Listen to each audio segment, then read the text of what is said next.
श्री महेंद्र वारेकर गुरुजी यांच्या अभिष्ट चिंतन सोहळा कृतज्ञता दिवस म्हणून साजरा। श्री महेंद्र वारेकर गुरुजी यांचा अभिष्ट चिंतन सोहळा दरवर्षीप्रमाणे यावर्षी देखील कृतज्ञता दिवस म्हणून भक्तिभावाने साजरा करण्यात आलाय। द्वारका परिसरातील काशी माळी मंगल कार्यालय येथे हा सोहळा संपन्न झालाय। श्री महेंद्र वारेकर गुरुजींना गुरुस्थानी मानणारे हजारो भक्तगण मोठ्या उत्साहाने यावेळी या सोहळ्यात उपस्थित होते। कार्यक्रमाची सुरुवात दीप प्रज्वलनाने करण्यात आली। त्यानंतर लहान चिमुकल्यांच्या हस्ते केक कापून वाढदिवस साजरा करण्यात आला। या प्रसंगी पंचमुखी हनुमान मंदिर तसेच आखाडा प्रमुख महंत श्री महामंडलेश्वर भक्ती चरणदास महाराज यांनी वारेकर गुरुजींना शुभेच्छा दिल्या। त्यांनी गुरुजींच्या कार्यात अधिकाधिक प्रगती हो तसेच त्यांना दीर्घायुष्य लाभो अशी मनपूर्वक प्रार्थना केली आहे। या सोहळ्यात समर्थ जीवन परिवाराचे प्रमुख विधाते काका यांची विशेष उपस्थिती लाभली। तसेच कार्यक्रमाच्या अध्यक्षस्थानी डॉक्टर अग्रवाल सर होते। त्यांनी आपल्या मनोगतातून वारेकर गुरुजींच्या समाजासाठी चाललेल्या योगदानाची प्रशंसा केली आहे आणि त्यांना उज्ज्वल कार्यासाठी शुभेच्छा दिल्या। श्री महेंद्र वारेकर गुरुजींनी आपल्या गुरुभक्तांचे स्वागत शाल श्रीफळ व पुष्पगुच्छ देऊन केले। त्यांनी उपस्थित भक्तगणांचे आणि मान्यवरांचे आभार मानले।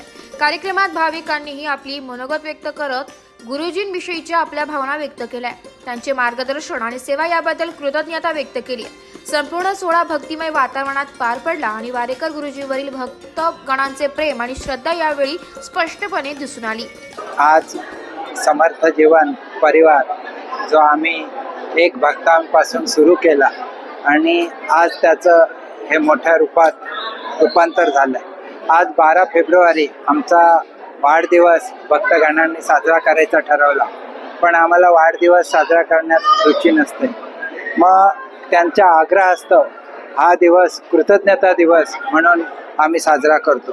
तो कृतज्ञता म्हणजे काय, तर आपण आम्हाला संधी दिलीत मार्गदर्शनाची आणि त्या संधीचं परमेश्वराने स्वामीने सोनं केलं। भक्तगणांच्या जीवनात आनंद निर्माण करण्याला आम्ही मार्गदर्शनाच्या रूपाने कारण झालो आणि तो कृतज्ञता ती संधी भक्तगणाने आम्हाला दिल्यामुळे ती कृतज्ञता कुठेतरी प्रकट करायची होती आणि म्हणून हा कृतज्ञता दिवस म्हणून हा साजरा केला जातो।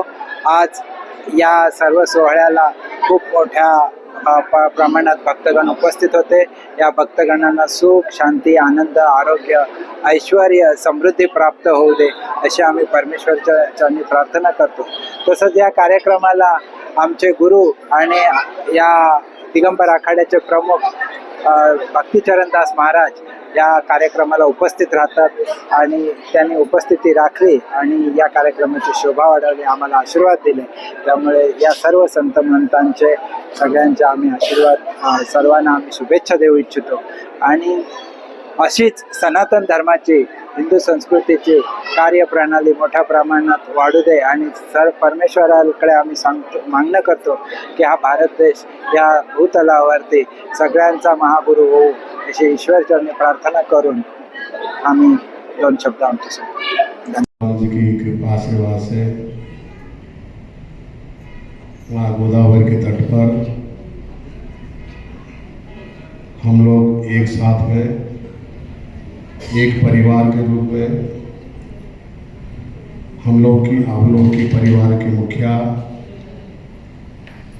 आप लोग के सबकी गुरुदेव सबकी सदगुरुदेव आज परम पूज्य महाराज श्री की जन्म दिवस उपलक्ष्य में हम लोग आज एक साथ में एक परिवार एक साथ आज एकत्रित हुए हैं।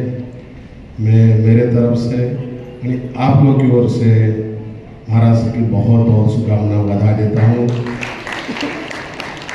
प्रभु त्र्यंबकराज श्री राम जी हनुमान जी महाराज की स्वस्थ रखे प्रसन्न रखे और समाज के लिए देश के लिए और अपने नासी के लिए अच्छे काम करें ऐसे आशीर्वाद हम लोग भगवान श्री चरण से प्रार्थना करते हैं। हमारे आपकी संबंध जैसे महाराज ने बताया पिछले बार में बाहर था अचानक आया है। एक्चुअली में 14 तारीख आने वाला था प्रयागराज से और संजोग ऐसे होता है कहाँ गंगा के किनारा और कहीं गोदावरी के किनारा। तो ये जो संजोग है गंगा के किनारे में हम लोग महीना तक निवास किए, अभी तुरंत गोदावरी के किनारे पे आ गए। ये कहीं ना कहीं हम लोग की जो जीवन आदि अनादि काल से हम लोग की जुड़ा है और भगवान की कृपा आशीर्वाद है। जैसे हम लोग एक धर्मनगरी पुण्यनगर में निवास करते हैं, कहीं ना कहीं हमारे किसी पूर्व जन्म की पुण्य ही है। हमारे गुरु है, हमारे मित्र है और सब कुछ हमारा आप है और इसकी अनुभूति हमको एक बार नहीं 1000 बार आई। गुरुजींचा प्रवास माझ्या जीवनात केळणार साहेबांमुळे मला लाभला। मी योगेश शेवाळे भरकटलो होतो आयुष्यात असं म्हटलं तरी चालेल। स्वामी समर्थांचे चरित्र मी रोज वाचले। असं बरंच होतं की पूर्वी स्वामी समर्थ होते, पण आजच्या युगात असे स्वामी आहेत हे मी जेव्हा अनुभवलं, मी लोकांनाही सांगत असतो की आजही स्वामी समर्थ आहे आणि ते आज आमच्या महेंद्र सरांच्या रूपाने आमच्या आयुष्यात आलेले आहेत। एकच शब्द सांगेल, खरोखर स्वामींनी असेच कार्य केले। गोरगरिबाला जे अडले होते, काही ज्यांचे लग्न वगैरे असे काही प्रॉब्लेम होते, ते स्वामींकडे जायचे, स्वामी सेवा द्यायचे, छोट्या छोट्या सेवा राहायच्या आणि त्या सेवेने त्यांचे प्रश्न मार्गी लागायचे। आजही गुरुजी तेच कार्य करत आहे, छोट्या छोट्या गोष्टींनी सांगतात, पण एवढं ठामपणे सांगतात की तुला 2 वर्षात या घरातून बाहेर जावं लागेल, तुला हे नोकरी सोडवत लागेल, तुला पायावर उभत लावावं। हे जे हक्काने सांगतात गुरुजी, हे असं आजपर्यंत कुठंच घडलेलं नाही। म्हणजे कोणी असं सांगत नाही तुला नोकरी सोडावं लागेल, तुला घर सोडावं लागेल। मला जेव्हा गुरुजींनी सांगितलं तुम्हाला हे घर 2 वर्षात सोडायचं आहे, तेव्हा मला खूप प्रचंड प्रेशर आलं होतं, वाटलं नव्हतं मी घर सोडेल। पण आज गुरुजींच्या कृपेने खरोखरच मला वास्तू जी पाहिजे होती त्या प्रकारे वास्तू भेटली आणि मी खरोखरच गुरुजींच्या शब्दाला सार्थ ठरलो। धन्यवाद गुरुजी। मी आमच्या घरातला 2 महिन्यापूर्वीचा अनुभव सांगते की स्वामींची प्रचिती कशी येते। माझे मिस्टर श्री योगेश दशपुते 2 महिन्याच्या पौर्णिमेला आदल्या दिवशी त्यांचा डिस्चार्ज झाला। मी 16 हॉस्पिटल फिरली, मुंबईचं लीलावतीला सुद्धा जाऊन आली, सगळ्यांनी ऑपरेशनचा निर्णय घेतला। पण गुरुजींनी दत्त पौर्णिमेच्या दिवशी सगळ्यांसमोर डिक्लेअर केलं की काळजीचं काहीच कारण नाही आहे, योगेश भाऊंना ऑपरेशन करायची गरज पडणार नाही। आणि आज सगळ्यांसमोर योगेश दशपुते इथे उभे आहेत। इतकंच सांगेन। सहवास आहे, 1 वर्षापूर्वी आम्हाला लाभला। माझी मिसेस, तिची मैत्रीण रोहिणी दशपुते आणि श्री योगेश दशपुते यांच्या पुण्यकर्मामुळे आम्हाला गुरुजींचा सहवास लाभला। सर्वांचा जास्त वेळ घेत नाही, गुरुजी काय आहेत सगळ्यांना माहिती आहे। फक्त मी एकच सांगू इच्छितो, मी एक इंजिनियर आहे, परंतु आजचं जे युग आहे हे सायन्सचं युग आहे आणि अशा या सायन्सच्या युगामध्ये सुद्धा अध्यात्माचा हा जो काही प्रभाव आहे आणि हा अध्यात्माचा जो चमत्कार आहे हा मला गुरुजींच्या रूपाने अनुभवायला मिळालेला आहे। आणि विज्ञान जिथे थांबतं तिथे मी असं म्हणेल की अध्यात्म हे सुरू होतं आणि हा प्रत्यय मला गुरुजींमुळे आला। 2च ओळी बोलेल गुरुजींबद्दल की अज्ञानतिमिरान्धस्य ज्ञानांजनशलाकया चक्षुरुन्मीलितं देवं तस्मै श्री गुरुवे नमः। सर्वांना नमस्कार। मी डॉक्टर दत्तात्रय बेदाडे। प्रथमतः तर सर्व समर्थ परिवाराचे खूप खूप आभार मानतो। इथं आपण या ज्ञान मंदिरामध्ये आपण जमले सर्व, त्याबद्दल खूप खूप आभार मानतो। आणि आपण खूप लकी आहोत सर्व या प्रभू रामचंद्रांच्या पदस्पर्शाने पावन झालेल्या या नाशिक भूमीमध्ये आणि ह्या ज्ञान मंदिरात आपण सगळे बसलो आहोत आणि सरांच्या सानिध्यात बसलो आहोत। सर्व क्षेत्रातील लोक इथे जमलेले आहे, राजकीय, शैक्षणिक, सांस्कृतिक, इंजिनियर, डॉक्टर, वकील, सर्व क्षेत्रातील इथं लोक बसलेले आहेत। प्रथमतः तर सरांना वाढदिवसाच्या खूप खूप शुभेच्छा। सर जसा म्हणताय हा कृतज्ञता सोहळा आहे आजचा, तर सरांना मी सांगू इच्छितो कृतज्ञता व्यक्त ही एका दिवसामध्ये किंवा एका रात्रीमध्ये होत नसते। तुमचे कितीही आभार जरी आम्ही मानले तरी एका दिवसामध्ये ही कृतज्ञता आमच्याकडून व्यक्त होऊ शकत नाही। कारण तुम्ही ज्या प्रकारचं कार्य करता आहात आम्हा सर्वांसाठी, ते काही आम्ही बोलूनही व्यक्त होऊ शकत नाही आणि ते उपकार बोलूनही आम्ही फेडू शकत नाही. माझी प्रचिती सांगतो. जसं बऱ्याच लोकांनी सांगितलं की आम्ही 10 वर्ष 12 वर्ष एवढा सरांबरोबर सहवास आहे, गुरूंबरोबर सहवास आहे. सरांबरोबर तसा माझा सहवास 1 ते 1.25 वर्षाचाच आहे. मी असं समजेल की मी खूप फ्रेशर आहे या समर्थ परिवारामध्ये. अजून मला भरपूर काही अनुभव यायचा आहे, पण जे काही आहे, जो काही अनुभव आला आहे, सरांनी आता सांगितलं की मी जसं कोणाला तरी जागा घ्यायला सांगितली, बरंच काही प्रगती करायला सांगितली, पण जेव्हापासून मी सरांच्या सहवासामध्ये आलो, नकळत सरांनी माझ्याकडून भरपूर काही करून घेतलं. जसं ते दादा म्हणाले की सर कमर्शियल कधीच नाहीये, तसाच माझा अनुभव आहे. सर कधीही कोणाकडे काही मागत नाही आणि जसं त्यांनी आता व्यक्त केलं, तुम्ही तुमच्या संसारामध्ये ओव्हरफ्लो व्हा आणि मग द्या. बाकीचे लोक आपण आधी कोणाकडे जाऊन आलेलो असू, पहिले लोक काय म्हणतात, आधी माझा खिस्सा भरा आणि मग तुम्हाला तिकडे काय करायचं करा, माझे एवढे पैसे आहे, मग तुम्हाला प्रचितीची येवो अगर न येवो त्याच्याशी त्यांना काही नाही आहे. पण सर अशी मी माझ्या जीवनामध्ये मी म्हणजे पहिले गुरु असे आहे माझ्या आईवडिलांनंतर की ज्यांनी 1 ते 1.5 वर्षामध्ये माझ्याकडून भरपूर काही गोष्टी करून घेतल्या. गोष्ट अवघड एकच आहे, सरांची भेट होत नाही. आपण जसं म्हटलं की सर नेहमी बाहेर असतात, पण मी असं म्हणेल की बाकीचे देव देवळात बसलेले असतात, ते त्यांचं देवळ आहे. बाकीचे देव देवळात बसलेले असतात, तिथं आपल्याला दर्शनाला जावं लागतं. हे जे आपले देव आहे ते प्रत्यक्षात भक्ताच्या घरी ऑलरेडी कामाला गेलेले असतात, म्हणून त्याच्यामध्ये काही वाईट वाटून घ्यायचं नाहीये. स्वामींसाठी असं मी एक छोटंसं गाणं म्हणणार आहे.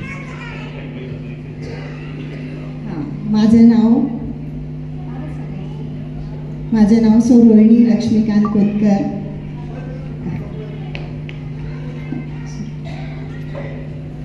थोडे थांबाना, थोडे थांबाना, थोडे थांबाना, स्वामी थोडे बसाना. आला नाही तोवर तुम्ही जातो म्हणता काका, आला नाही तोवर तुम्ही जातो म्हणता का. थोडे थांबाना, थोडे थांबाना, थोडे थांबाना, स्वामी थोडे बसाना. स्वामी पाठ घेऊ द्याना, त्यावर येऊन बसाना. अंघोळ घालून मला तुमची पूजा करू द्याना. अंघोळ घालून मला तुमची पूजा करू द्याना. थोडे थांबाना, थोडे थांबाना, थोडे थांबाना, स्वामी थोडे बसाना. निलेश मेतकर आणि स्नेहल मेतकर, स्नेहल मेतकरचे वडील आणि निलेश मेतकरचे सासरे. मला सरांबद्दल गुरूंबद्दल जे काही आतापर्यंत संकल्पना सांगत होते माझी मुलगी आणि जावई, त्याचा अनुभव मला आजच मिळाला आहे. ज्या कामासाठी मी बऱ्याच वर्षापासून झगडत होतो, तो अनुभव सरांनी एका सेकंदात माझ्या मनातून मोकळा केला आणि ज्या कामासाठी मी आलेलो होतो ते काम माझं साध्य झालं. मला आज असे अनुभव आले की बाबांच्या चरणावरती पाय ठेवून जेव्हा मी डोकं ठेवलं त्यावेळेला स्वामी समर्थ अक्षरशः माझ्या डोळ्यासमोर दिसले. असे मला अनुभवाचे बोल ऐकायला मिळाले. आणि आज मोठे संत महंत महाराज ते सुद्धा त्यांच्या मुलीच्या आणि जावयांच्या याच्यामुळे मला गैरून आले की त्यांच्यामुळे माझे दर्शन झाले. मोठ्या मोठ्या लोकांचे आजपर्यंत कधी, मी खेड्यातला आहे, मी शेतकरी आहे, तर मी त्यांच्याबद्दल एक भावगीत म्हणणार आहे, ते फक्त ऐक. गुरुजींबरोबर साधारण 10 ते 12 वर्ष झाले असोसिएटेड आहे. गुरुजींच्या मार्गदर्शनाखाली ज्या ज्या गोष्टी म्हणजे आम्हाला तर त्याचे प्रत्यय आलेलाच आहेत, आपल्या सर्वांना सुद्धा त्याचा प्रत्यय आलेलाच असेल नक्कीच, त्यामुळेच आपण सर्व आज इथे आहात. परंतु मला एक गोष्ट आज प्रकर्षाने सांगावीशी वाटते. म्हणजे माझा मित्रपरिवार बराच मोठा आहे, तर त्याच्यात मी कधीच कोणाला हे सजेस्ट केलं नाही. कारण ही गोष्ट जी आहे आपण सजेस्ट करून सांगायचं नसतं. आपल्याबरोबर जे आहेत त्यांना आपण सजेस्ट करणं हे चुकीचं आहे. त्या व्यक्तीला वाटलं पाहिजे, आपल्याकडे बघून वाटलं पाहिजे किंवा यांच्या आधी काय होतं, आता काय चाललं आहे, त्याप्रमाणे मग त्यांनी स्वतः आपल्याला विचारलं पाहिजे. तसंच मागच्या 1 वर्षात असा प्रत्यय आला की माझी जेवढी मित्र कंपनी आहे त्यातल्या प्रत्येकाने जे आहे प्रत्येकाने गुरुजींबरोबर आज असोसिएट झाले आणि प्रत्येकाचे जे काही प्रॉब्लेम्स होते ते छोटे मोठे प्रॉब्लेम्स जे आहेत ते सगळे गुरुजी त्याप्रमाणे ते सॉल्व्ह करून देत आहेत आणि त्यांना त्याचा प्रत्यय आला.